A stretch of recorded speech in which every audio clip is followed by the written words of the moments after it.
प्यारे इस्लामी साथियों, अल्हम्दुलिल्लाह खुलफाए राशिदीन के मुतालिक आप लोग दर्स समात में आ रहे हैं। बिलखुसूस हज़रत फ़ारूक आज़म रज़ियल्लाहु तआला अन्हु खुलफाए दोम के ज़िंदगी के हालात आप लोग समात में आ रहे हैं और आज इस बाब का आखिरी हिस्सा आपके गोशे गुजार करता हूँ, बगौर समात पाएँ। फरमाते हैं कि 22 जिलहिज्जा सन हिजरी 23 को सुबह नमाज फ़ज्र की अदायगी के लिए तकबीर के लिए हाथ बांधे ही थे कि एक मजूसी ने जहर आलूद खंजर से आपके शिकम मुबारक में 3 कारी ज़ख्म लगाए। अल्लाह अकबर। ये आपके आखिरी वक्त की यानी आपका इंतकाल जो हुआ, आप कैसे शहीद हुए, ये आप समात में आ रहे हैं। फरमाते हैं कि किसी दुश्मन ने सुबह सुबह, जबकि हज़रत उमर रज़ियल्लाहु तआला अन्हु मुसल्ला इमामत पर खड़े हुए फ़जर की नमाज के लिए, अभी आपने तकबीर तहरीमा किया और हाथ बांधा ही था कि जो फ़ेरोज़ अबू लूलू नाम का एक यहूदी था, तो उसने जो मेहराब में पहले से आकर के छुपा हुआ था, जो ही आपने तकबीर उला कहा, हाथ बांधा, उसने फ़ौरन खंजर निकाल करके 3 जो है तो मजबूत ज़रब, कारी ज़रब उसने लगाई और आप उसी वक्त बेहोश हो गए। बेहोश होकर आप गिर गए। हज़रत अब्दुर्रहमान बिन औफ रज़ियल्लाहु तआला अन्हु ने आगे बढ़ करके नमाज पढ़ाई। हज़रत अब्दुर्रहमान इब्न औफ रज़ियल्लाहु तआला अन्हु, जो कि पहली सफ में थे, जब आप हज़रत फ़ारूक आज़म रज़ियल्लाहु तआला अन्हु बेहोश हो गए, गिर गए, तो जल्दी से वो आगे बढ़े और नमाज को उन्होंने मुकम्मल करवाई।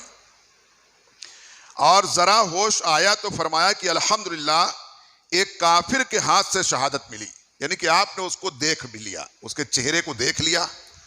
जब वो भागा तो आपने उसको पहचान भी लिया। और जब आपको होश आया तो आपने ये कहा कि अल्लाह का शुक्र है, अल्हम्दुलिल्लाह, कि किसी मुसलमान के हाथों से मैं कत्ल नहीं किया गया, बल्कि एक काफिर के हाथों से मुझको शहादत मिल गई है।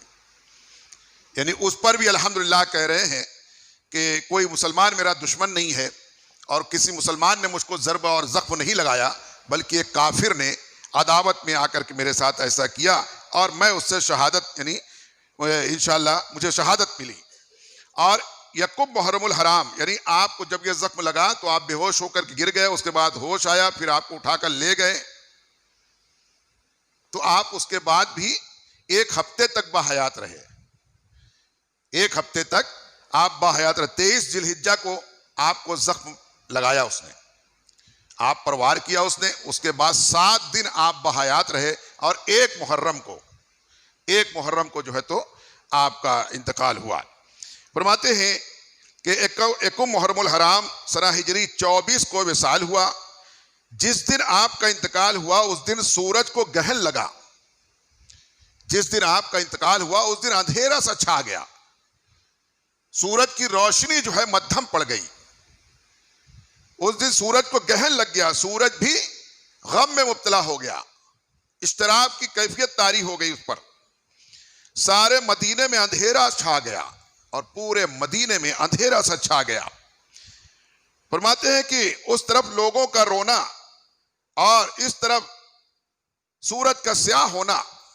एक तो अंधेरा हो गया, दिन में सूरज की रोशनी गायब हो गई और फिर लोगों पे गम तारी है, लोग आहो बुका में मुब्तला है, रो रहे हैं कि हमारा खलीफा, हमारा जो तो अमीर हमसे जुदा हो गया, आज पर्दा फरमा गया। ये गम और ऊपर से सूरज का ग्रहण लग गया, वो खुद एक गम का ऐलान करता है, सूरज ग्रहण जो होता है। फरमाते हैं ये एक मारक़े क़यामत नजर आता था। ऐसा हाल था जैसे क़यामत का दिन हो गया। ये लिख रहे हैं कि ऐसा हाल हो गया था, लोग इतने गम में मुब्तला थे और ऐसा जो है तो हू का आलम हो गया था कि जैसे क़यामत का जैसा नजर आ रहा था। मदीने के बच्चे अपनी माओ से पूछते थे कि ऐ माँ, क्या आज क़यामत है? सुना, लोगों ने सुन रखा। जब ये हाल हुआ, सबके चेहरे पर गम के आसार नजर आ रहे हैं, सब रो रहे हैं, आंसू बहा रहे हैं, तो बच्चों ने अपनी माओ से पूछना शुरू कर दिया, यहां तक कि क्या आज क़यामत है? माएँ कहती थी कि नहीं, क़यामत नहीं है, आज अमीरुल मोमिनीन हजरत फारूक आदम हजरत उमर इब्न खत्ताब रज़ियल्लाहु अन्हु का इंतकाल हो गया है। उनके इंतकाल के गम में सारे लोग जो है तो गम से निढाल हो गए हैं। सबके चेहरे की मुस्कुराहट छूट गई है, चेहरे की रौनक उतर गई है। मदीने से की गलियां जो है तो खामोश हो गई हैं।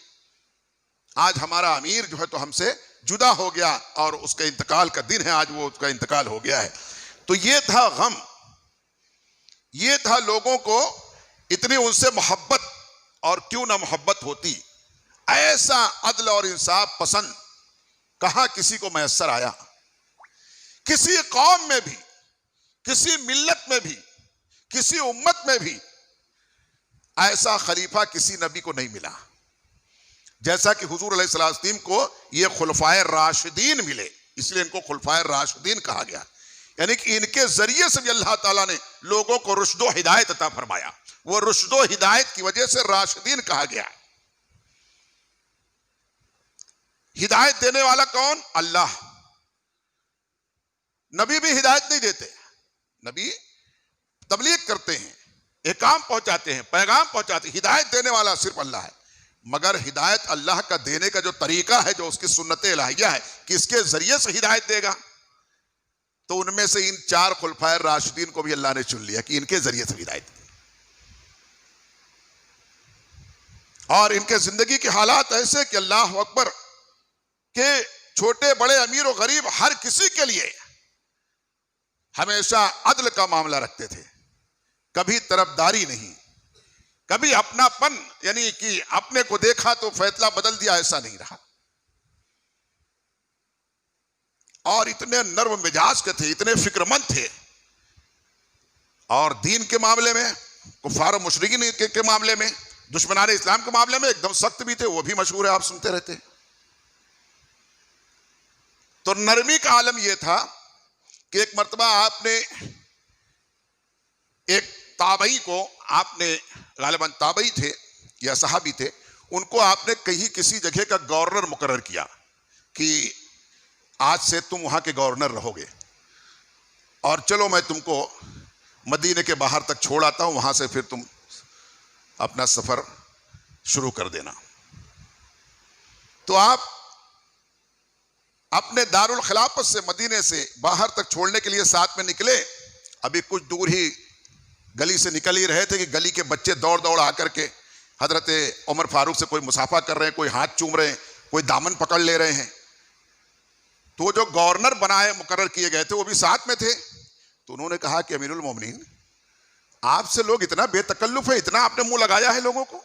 बच्चे बच्चे आपको दौड़ करके आपका दामन पकड़ ले, उनके हाथ भी गंदे, मैं देख रहा हूं मट्टी में खेल रहे थे, दौड़ के पकड़ लिया आपका दामन, आपका हाथ पकड़ लिया, और आप सबको बराबर मुसाफा कर रहे हैं, और किसी को आप हटाओ भगाओ की बात नहीं कर रहे। इन्होंने कहा कि वो चलो वापस चलो।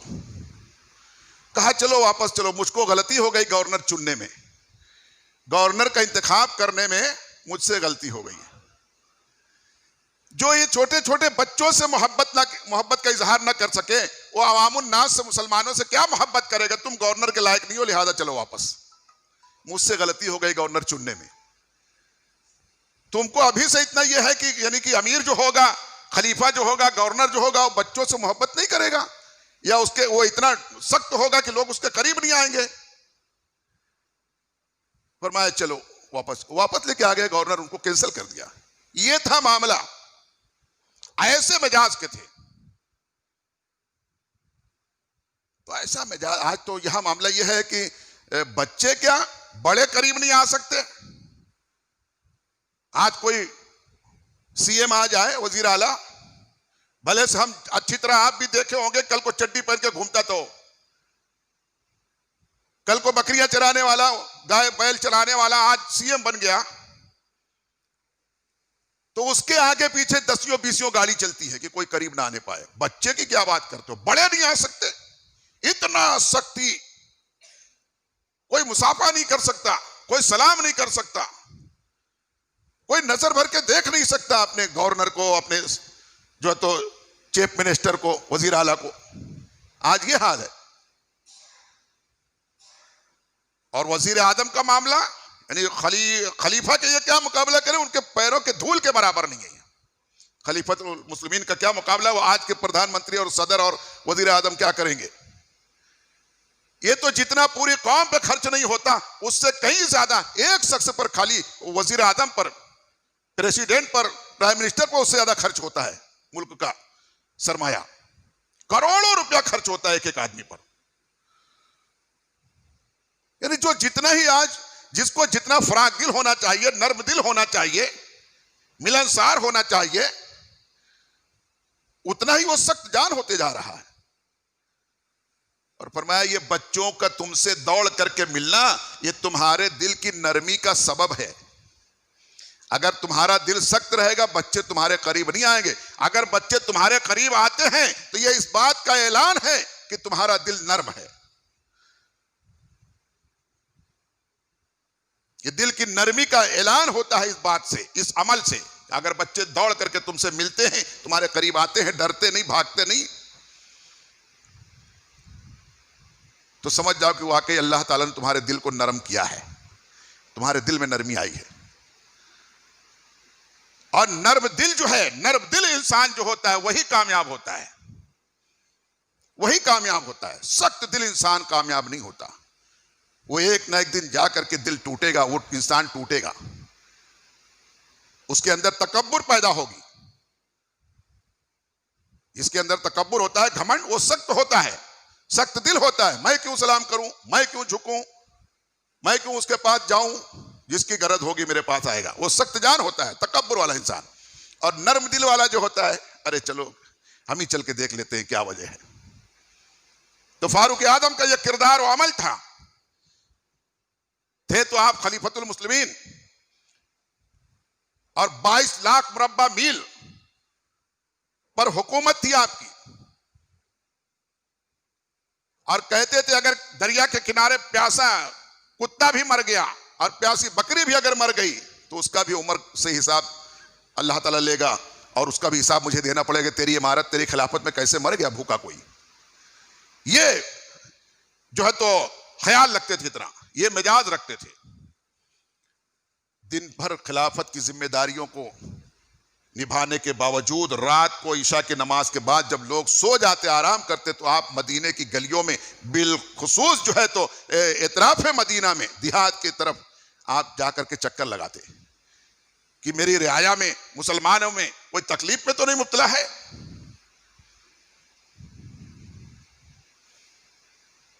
एक मरतबा यूं ही आप जो है तो रात में, रात के अंधेरे में आप चक्कर मार रहे थे, खबरगिरी में लगे थे कि कोई परेशान हाल तो नहीं है, किसी को कोई परेशान तो नहीं करता है।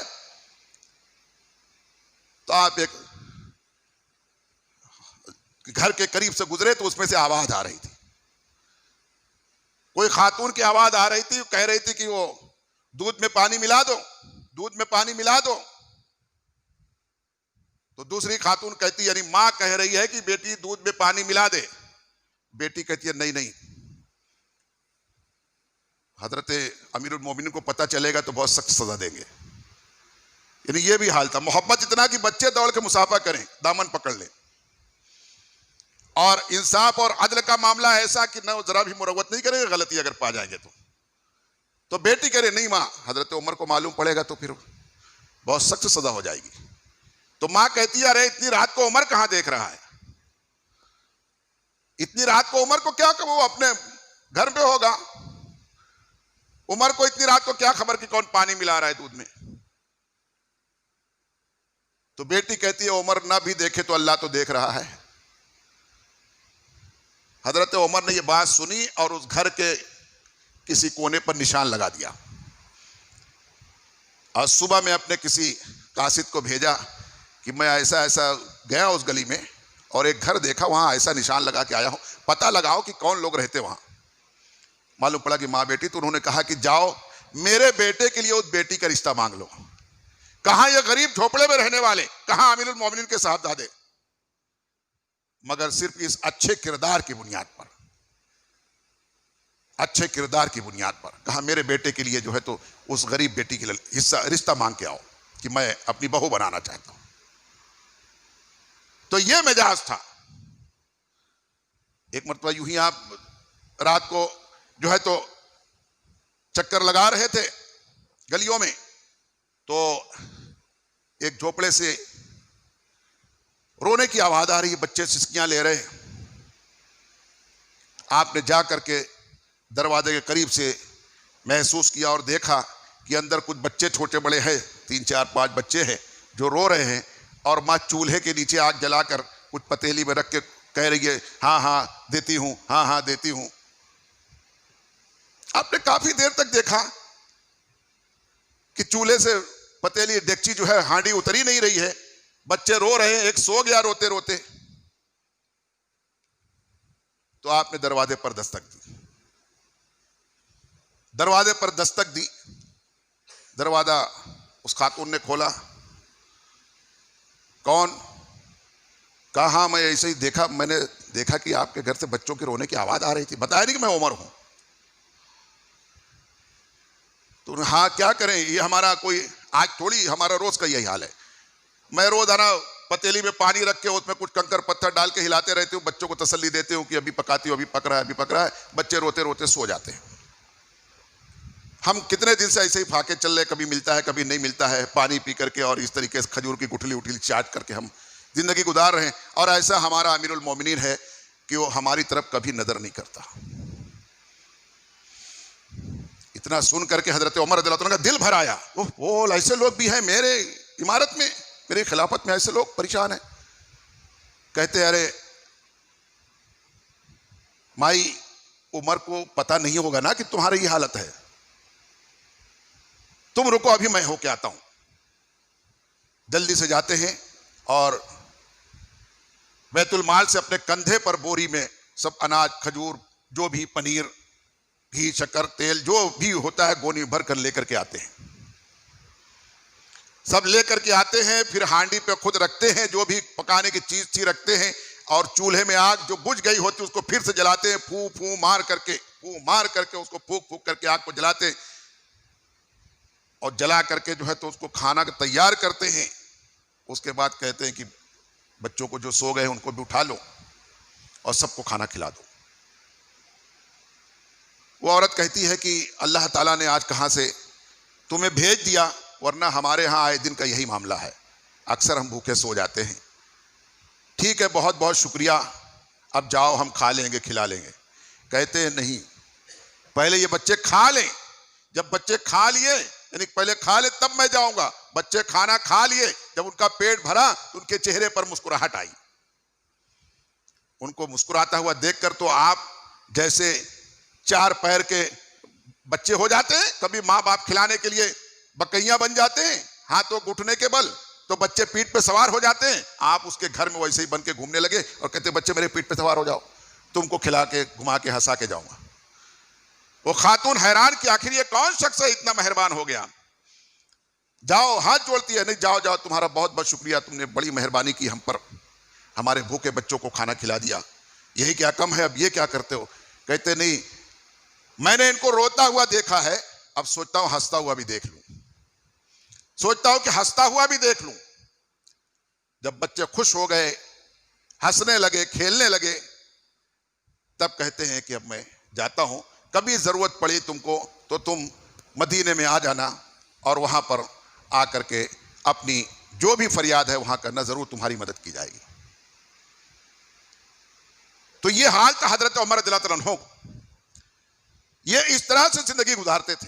ऐसे बेशुमार आपकी जिंदगी के वाकयात हैं कि जिनको पढ़ो और सुनो तो आंखें बरस पड़ती हैं, आंखें बरस पड़ती हैं। आज हमारा आपका मामला यह है कि जरा सा कोई इज्जतदार हो गया, कोई 10-20 रूम का मालिक हो गया, तो वो समझता है कि हमारे आगे कोई है ही नहीं। वो तो ये सोचता है कितना किस पर जुल्म कर लूं मैं और कितना अपना रुआ बता लूं लोगों पर, यह हाल हो जाता है। तो इससे इंसान तो जिंदा रहता है मगर इंसानियत मर जाती है। आज यही हाल है कि इंसानियत जो है मुर्दा होते जा रही है। इंसान की तादाद बहुत हो गई है मगर इंसानियत नहीं मिल रही है। आज इंसानियत के लाले पड़ गए हैं। ये जो दास्ताने खुलफाए राशिदीन और असलाफ कराम की हम सुनते पढ़ते हैं, इसमें एक मकसद ये भी है कि इसको सुनने के बाद हम जरा इंसानियत जो है तो साध हो जाए, इंसानियत को जिंदा करने वाले हो जाए। अल्लाह ताला हमें इन बातों को सुनकर पढ़कर इस पर अमल करने और आम करने की तौफीक अता फरमाए और हमारे दिलों में अपने नेक और अच्छे सच्चे बंदों की तरह जो है तो हमारे दिलों में उसी तरह से हौसला और जज्बा अता फरमाए।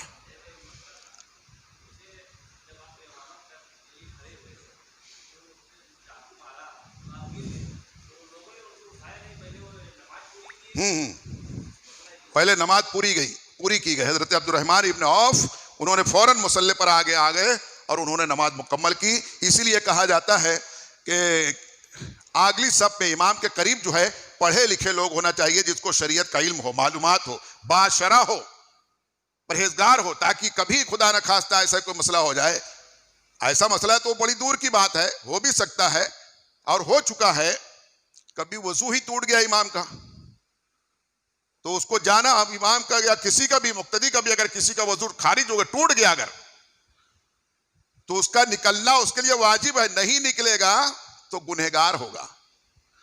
उसको फौरन निकल जाना है। एक सजदा किया, दूसरा सजदा नहीं कर पाया था, इतने में वजू टूट गया, तो फरमाया ये ना सोचे कि अब दूसरा भी कर लूं फिर जाऊं ना, उसी फौरन निकलना। जरा भी अगर रुका तो गुनहगार हुआ। एक लम्हे के लिए भी उसको सोचने के लिए रुकना नहीं है कि रुकूं कि जाऊं, फौरन निकल जाना। ये मसला मालूम रहना चाहिए। तो फौरन जो तो गिरे तो फौरन वो खड़े हो गए आके। अब अगर इमाम निकल जाए तो हम और आप क्या करेंगे, जिसको मालूम ही नहीं है? वो तो मालूम पड़ा, जोर से कोई कहने लगे नमाज तोड़ दो, नमाज तोड़ दो, इमाम साहब चले गए। इसलिए कहा गया कि आगे सब में इमाम के करीब जो है मालूमात वाले खड़े होना चाहिए, जिनको मसले मसाइल शरीयत का इल्म हो, वो खड़े हो, ताकि खुदा न खास्ता ऐसा कोई मसला हो जाए, लुकमा लग जाए, किसी को मालूम ही नहीं है लुकमा कहाँ देना चाहिए कहाँ नहीं देना चाहिए। तो ऐसे लोग करीब होना चाहिए जिनको मसला मालूम है कि लुकमा कब दिया जाता है इमाम को। नहीं तो एक जगह ऐसे ही हुआ कि दूसरी रकत में बैठना था, 4 रकत की नमाज थी, दूसरी रकत में इमाम साहब बैठे नहीं, खड़े हो गए। जब खड़े हो गए तो कोई लुकमा दे रहे अल्लाह अकबर अल्लाह अकबर। तो जब नहीं सुन रहे तो 2-3 जन और कह रहे अल्लाह अकबर, यानी बैठो जल्दी से। अल्लाह अकबर की शक्ल में कोई आप जोर दे करके अल्लाह अकबर, अब जोर जोर से कह रहे हैं कि बैठो। जब वो नहीं बैठे, इमाम साहब तीसरी रकत पढ़ा रहे हैं, तो कई लोग नियत तोड़ करके किनारे हो गए, बोले बताओ, कह रहे हैं कि बैठो बैठो, अल्लाह अकबर कह रहे हैं और सुन नहीं रहे हैं अपने आगे। तो ऐसा मसला मालूम नहीं है। अब उसमें मसला यह है, इमाम जब तक उठा नहीं है तब तक रुकमा दे सकते हो, यानी खड़ा हो गया तो अब लुकमा दो, लुकमा पहले दे दो, खड़े होने तो पहले दो। जब खड़ा हो गया तो अब नहीं लुकमा दे। अब जिसने लुकमा दिया उसकी नमाज फासिद हो गई, वो फिर से नमाज पढ़े। इमाम जब खड़ा हो गया तब लुकमा मत दो। 2 रकत पे बैठना था, अब आपने छेड़ दिया तो इसलिए वक्त जाता है ना, फिर आप नाराज मत होना कि वक्त बहुत ले लिया। 2 रकत पे बैठना था कायदा उला में, इमाम नहीं बैठे। जो ही उन्होंने अल्लाह अकबर यानी कहा उठने के लिए, यानी जैसे ही अल्लाह कहना, यानी बैठे नहीं खड़े, तो आगे जो लोग हैं फौरन कह दे, अभी रुकू से नीचे तक हैं, यानी झुके में हैं, बैठने के करीब हैं, तो फौरन रुकमा दे दे अल्लाह अकबर, बैठ जाए। अब रुकू के हद से ज्यादा ऊपर आ गए, अब खड़े होने के करीब हो गए। अब कोई कह रहा है पूरी जमात में अगर चिल्ला अल्लाह अकबर, तो इमाम को बैठने की इजाजत नहीं है, क्योंकि वो वाजिब है, बैठना वाजिब है, कयाम फर्द है। जब हल्के की तरफ से भारी की तरफ आ गया, वाजिब की तरफ से फर्ज की तरफ आ गया, तो फर्ज से लौटकर वाजिब की तरफ नहीं जा सकता। ये सब मसला है उसका। अब आखिरी में सजदा सहू कर लेगा, नमाज हो जाएगी। इमाम को मसला मालूम है। अब खामखा लोग शोर मचा रहे हैं, बैठते नहीं है। तो ये इसलिए तो हजरत साहबे कराम की बात ही, जो नबी अलैहिस्सलाम के जो है तो बारगाह के पढ़े लिखे लोग थे, उनको तो मसला ही मसला मालूम था सब ना। उन्होंने तो सारी दुनिया को बता दिया मसला, हमारे लिए आसानियां कर दिया। अल्लाह ताला हमें और जो तो शरीयत को समझने की तौफीक अता फरमाए। बिस्मिल्लाह।